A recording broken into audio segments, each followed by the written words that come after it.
3, 4, 5 আৰু 6 জানুৱাৰীত বৰ্ণাঢ্য কাৰ্যসূচীৰে আয়োজন আধ্যাত্মিক সমাৰোহৰ যুৱ প্ৰজন্মক মহাপুৰুষীয়া কলা সংস্কৃতি আৰু আধ্যাত্মিক চিন্তাধাৰাৰে সঠিক পথলৈ অনাৰ লক্ষ্যৰে বিশেষ পদক্ষেপ গ্ৰহণ কৰিছে। কাৰ্যসূচীত গুৰুজনাৰ অমৰ সৃষ্টিৰাজিৰ লগতে বিভিন্ন সাংস্কৃতিক অনুষ্ঠানৰ হ'ব সমাহাৰ।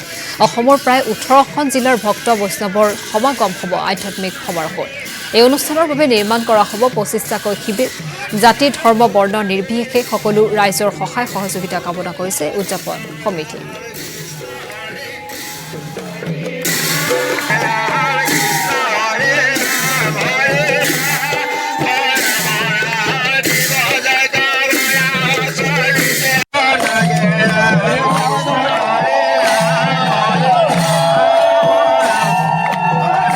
এখন ভাগৱতী সমাজৰ ভাতৃ সংগঠন তৰুণ বিদ্যাৰ্থী সমাজে অসমৰ চৌদিশে মহাপুৰুষ শ্ৰীমন্ত শংকৰদেৱৰ সাম্যবাদ আৰু সংস্কাৰিত বাৰ্তালৈ অসমৰ চুকে কোণে সকলো জাতি জনগোষ্ঠীৰ মাজলৈকে আমি যাবলৈ চেষ্টা কৰিছোঁ যুৱ প্ৰজন্মৰ যোগেদি।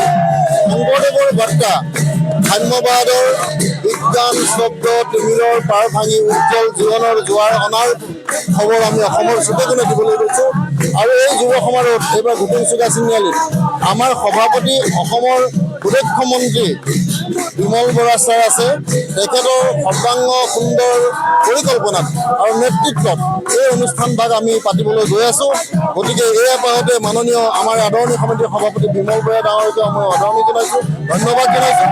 আৰু অসমৰ সকলো স্তৰৰ ভকত বৈষ্ণৱ যুৱক যুৱতীক এই অনুষ্ঠান ভাগত অংশগ্ৰহণ কৰি মহাপুৰুষ শ্ৰীমন্ত শংকৰদেৱৰ আধ্যাত্মিক শক্তিৰ বিকাশৰ যোগেদি যুৱ সমাজৰ সুশৃংখল যুৱ সমাজৰ উশৃংখল যুৱ সমাজক শৃংখলিত কৰা যাতে বাৰ্তা দিয়াত আমাক সহায় সহযোগ কৰে, তাৰ কাৰণে মই সকলোলৈ প্ৰাৰ্থনা জনাইছোঁ।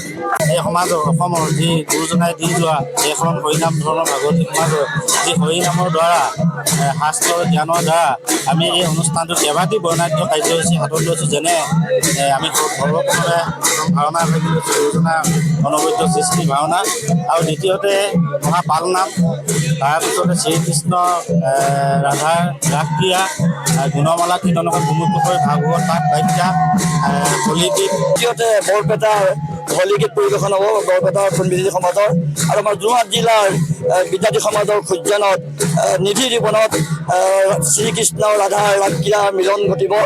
আৰু আমাৰ দিহানাম আৰু বৰগীত কিছুমান সাংস্কৃতিক অনুষ্ঠান মূল আকৰ্ষণ কেন্দ্ৰ হ'ব।